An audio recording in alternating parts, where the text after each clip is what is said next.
Hello everyone, कैसे हो सब। आज एक नई वीडियो बनाते हैं जिसमें हम ये टॉपिक कवर करेंगे, वेशभूषा एंड फुलकारी ट्रिक के साथ कवर करेंगे हम इसको। चलो स्टार्ट करते हैं। हरियाणा में वस्त्र शॉल बनाने की कला कहलाती है। वस्त्र और शॉल बनाने की कला को क्या कहते हैं? फुलकारी या गुलकारी कहा जाता है। अब देखो ट्रिक क्या होगी इसकी। जो शॉल है वो कौन ओढ़ता है? महिला ओढ़ती है। और महिला कैसे होती है? फूल जैसे होते हैं। तो उससे याद हो जाएगा फुलकारी। शॉल कौन ओढ़ती है? महिला। महिला कैसे होती है? फूल जैसी। तो शॉल बनाने की कला को क्या कहते हैं? फुलकारी कहा जाता है। फुलकारी वस्त्र किस देश से लिया गया है? फारस देश से लिया गया है। फुलकारी में ज़्यादातर रेशमी धागे का प्रयोग हरियाणा में किस प्रकार ये है? फुलकारी में ज़्यादातर रेशमी धागे का प्रयोग किया जाता है।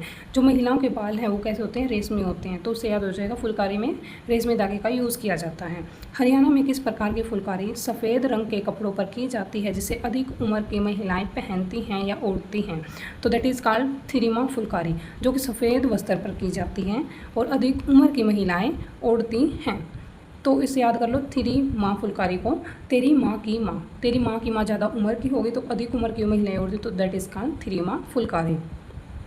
रेशमी धागे द्वारा खादी वस्त्रों पर धागे की कढ़ाई जिसमें फूल, पत्तियां, चांद, सूरज आदि के चित्र क्या कहलाते हैं? कोई में खादी वस्त्र पर जो फूल डिज़ाइन किया जाता है, फूल, पत्तियां, चांद, सूरज आदि बनाए जाते हैं, उसे क्या बोलते हैं? फुलकारी बोला जाता है। बाग और फुलकारी, फुलकारी क्या एक शॉल ही है? बाग और फुलकारी का अगर संयोजन हो जाता है, मिक्सर हो जाता है, तो उसे क्या बोलते हैं? चोप बोलते हैं। देखो यहाँ पे जो बाग है वो गिनकी होती है, मतलब गिन का डिज़ाइन किया जाता है उस पर। और जो शॉल है या फुलकारी है उस पर मतलब दूर दूर डिज़ाइन किया जाता है। अगर इन दोनों का मिक्सर हो जाए तो उसे क्या बोलेंगे? चोप बोलेंगे उसे। ठीक है। नेक्स्ट है इसमें, हरियाणा में कौन सी फुलकारी काफ़ी घनी कौन सी बताई थी? बाग फुलकारी है, मतलब इसमें बहुत गिनका डिज़ाइन किया कर रखा है, दैट इज़ कॉल्ड बाग फुलकारी। हरियाणा में प्रचलित एक प्रकार की कढ़ाई जो चुनरी, दुपट्टे, जूतियों पर हाथ से की जाती है, उसे क्या कहा जाता है? उसे फुलकारी कहा जाता है। अब है इसमें, किस प्रकार की फुलकारी में फूलों के साथ साथ फूल भी है, उसमें फूलों के साथ साथ इंसान और जानवरों का भी चित्र बनाया जाता है?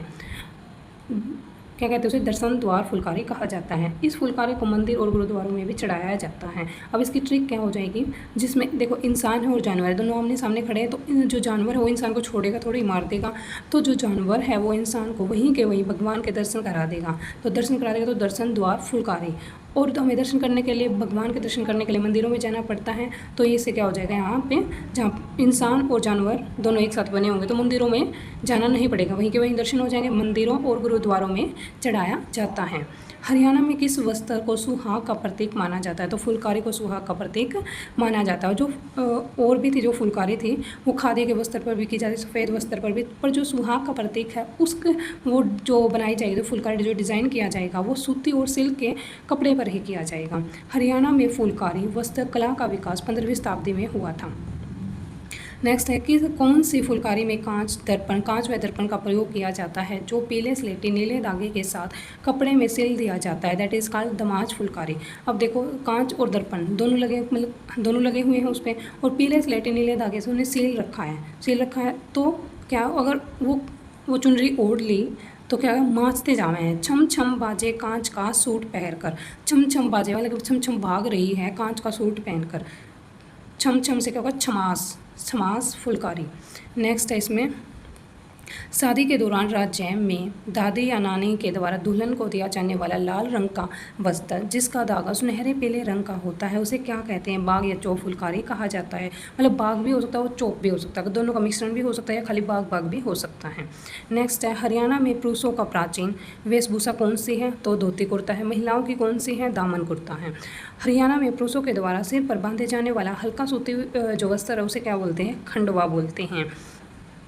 खंडवा या खंडका बोलते हैं। राज्य में बच्चों या पुरुषों व महिलाओं द्वारा पेट व कमर पर बांधे जाने वाला काले रंग का धागा क्या कहलाता है? तागड़ी कहलाता है।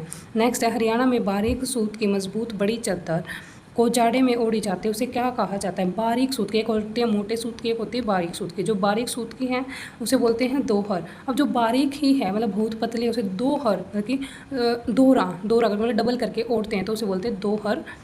ये ट्रिक है याद करने की, दो मतलब कि डबल करके ओढ़ते हैं, दोहरा करके ओढ़ते हैं, तो ये ट्रिक हो जाएगी दोहर या दोर कहा जाता है उसे। नेक्स्ट है,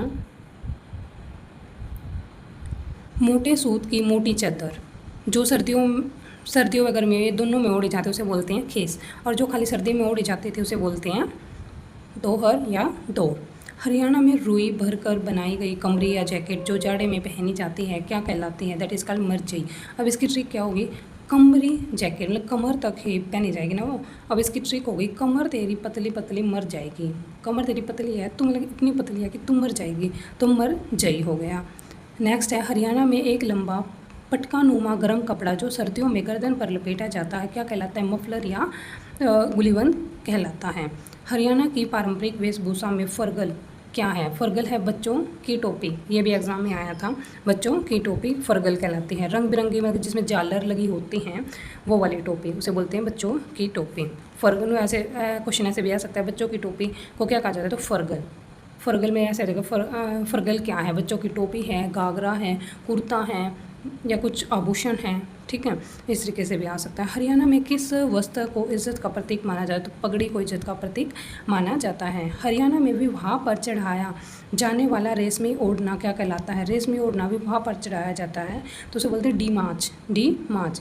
अब विवाह पर चढ़ाया जाए अगर किसी की शादी होती है तो वो माचता है, माचता है, रिफलता है, तो उसे बोलेंगे डिमाच, माचता डिमाच। हरियाणा में खद्दर के कपड़े पर फूल छपा घाघरा क्या कहलाता है? बोल्डा। खद्दर मतलब कि खद्दर मतलब कि बहुत मोटा मतलब खादी का बोल लो, ठीक है, तो वो क्या है? बोरी जैसा होता है, बोरी जैसा, तो क्या बोलेंगे उसको? बोर्डा। नीले कपड़े पर पीले पाट की कढ़ाई वाला घाघरा क्या कहलाता है? नीला पाट है उसका, नीला कपड़ा है, पीला पाट है। जैसे जो भी घाघरा सेमते उसमें पाट कली ये लगी होती हैं। अगर अगर कपड़ा नीला है, पाट पीले का बनाया है, पीले पाट की कढ़ाई की है उस पर, और उसे क्या बोलेंगे? ले बोलेंगे। अगर नीला कपड़ा है नीले पे पीला कर दिया तो वह ले भाई रोग काट दिया इसका, था ले भाई रोग काट दिया, कर दिया इसका काम तमाम। नेक्स्ट है नीले कपड़े पर लाल रंग की कढ़ाई। नीला कपड़ा है वो भी लाल रंग की कढ़ाई, ऊपर थी पीले पाट की कढ़ाई थी, इस पर है नीले रंग की कढ़ाई। तो cherry carry, cherry carry, cherry कैसी होती? लाल होती है, ऐसे भी याद हो जाएगा। और वरना इसको याद कर सकते हैं नीले को भी वो अच्छे से कह रहे, नीले को भी अच्छे से संभाल रही है, उसका रोग मतलब रोग काट दिया था फिर भी उसको पहन रही है, ले भाई, ठीक है। अब है नीले कपड़े पर लाल रंग की कढ़ाई कर रखी है तो उसको भी अच्छे से कैरी कर रही है। दामन और घाघरा 5 टाइप के होते हैं। डाक पाता, पीपल पाता, नई चाल, गेहूं दाना, तेरी मेरी सलाह। ये नाम है जो दामन है या घाघरा है उसके। डाक पाता, पीपल पाता, नई चाल, गेहूं दाना, तेरी मेरी सलाह। नेक्स्ट है इसमें खद्दर के कपड़े पर दूज का चांद व सितारों की कढ़ाई वाला घाघरा उसे क्या बोलते हैं? चांद तारा। खद्दर का कपड़ा है उस पर दूज का चांद और सितारों मतलब चांद भी है और सितारे भी हैं तो उसे क्या बोलेंगे? चांद तारा। नेक्स्ट है 4 नीले और 4 लाल दागों की बुनाई वाली खद्दर। 4 नीले और 4 लाल दागों से बनाई गई खद्दर से बना बगैर कली का घाघरा। 4 नीले धागे हैं और 4 लाल धागे हैं, उसमें कली नहीं है, ठीक है, तो उसे क्या बोलेंगे? खारा। देखो जो भी हम कुछ बनाते हैं उसमें कली होती है, पार्ट होते हैं, अगर उसमें कली नहीं है तो कैसा लगेगा? खारा खारा लगेगा, खारा खारा, ठीक है। जैसे पानी खारा खारा लगता है वैसे ही ये भी खारा खारा लगेगा। बच्चों के जन्म पर पीहर से दिया गया ओढ़ना क्या कहलाता है? वो कहलाता है पिलिया।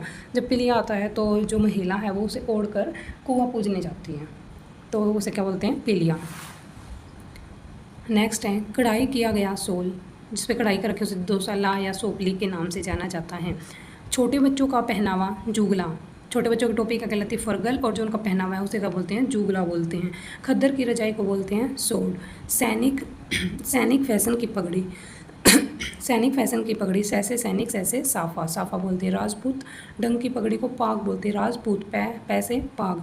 मारवाड़ी डंग की पगड़ी, मारवाड़ी में से मार देंगे, जो इज्जत का प्रतीक थी तो उस पर हम किसी को भी मार सकते हैं तो दैट इज़ कॉल्ड पगड़ी। कौन सा रंग बुनियादी रंग के रूप में बाग शॉल बनाने के कौन सा रंग बुनियादी रंग के रूप में बाग शॉल बनाने के लिए प्रयुक्त होता है? देखो इसमें ट्रिक क्या हो जाएगी भाई इसकी? बाग में मतलब कैसा कलर होता है? हरा रंग होता है, तो बाग शॉल बनाने के लिए कैसे रंग का यूज़ करेंगे? हम हरे रंग का यूज़ करेंगे, तो हरा रंग। अगला है चिन्स, कोसेज और वंजना किसके प्रकार? ये छपे हुए सूती वस्त्र के प्रकार है, चिन्स, कोसेज और वंजना, ठीक है। नेक्स्ट है इसमें एशिया की सबसे बड़ी कपड़ा मार्केट कौन सी है? तो रोहतक की सोरी मार्केट सबसे बड़ी मार्केट है, कपड़ा मार्केट, ठीक है। शिशु जन्म के 10 से 12 दिन बाद माँ व बच्चे को स्नान कराकर नए वस्त्र पहनाने का जो समारोह होता है उसे होम समारोह या होम समारोह बोला जाता है। जो ये हैं इसमें जो MCQs हैं ये एग्ज़ाम में आए हुए हैं, इसको आप ज़रूर पढ़ लेना एक बार।